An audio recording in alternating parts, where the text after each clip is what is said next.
కొత్తగూడెం జిల్లా భద్రాచలం వాజేడు ప్రధాన రహదారి స్తంభించిపోయింది.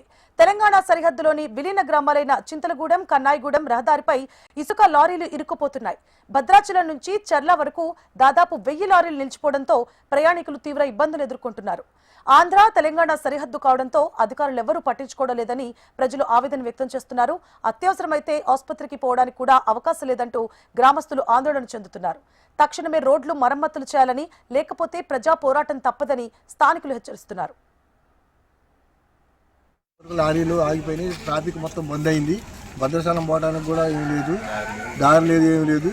ఈ అంబులెన్సులు కూడా ఆగిపోయినాయి. కడుపు నొప్పి వచ్చినా, జ్వరాలు వచ్చినా కానీ హాస్పిటల్ పోవడానికి అవకాశం లేదు. ఈ గ్రామ పంచాయతీలు 10 సంవత్సరాల నుంచి ఇబ్బంది పడుతున్నాం. తెలంగాణలో కలుపుకోవాలని, ఆంధ్ర తెలంగాణ సరిహద్దులో ఉన్న 5 పంచాయతీలు తెలంగాణ కలుపుకోవాలని ఇప్పటికి 5 సంవత్సరాల నుంచి పోరాటం చేస్తున్నాం. కానీ ఎవరు పట్టించుకోవట్లేదు.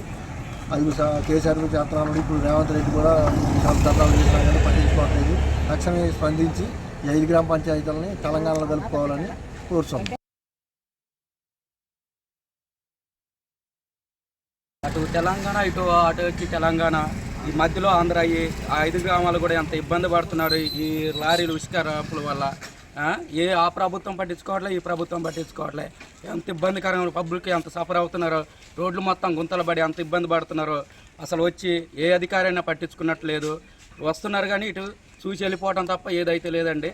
ఇవాళ కూడా ఈ ఆటోలలో తిరగాలన్నా కూడా, ప్యాసింజర్లు తిరగాలన్నా ఎంత భయాందోళనగా గురి అవుతున్నారో చూస్తూనే ఉన్నారు.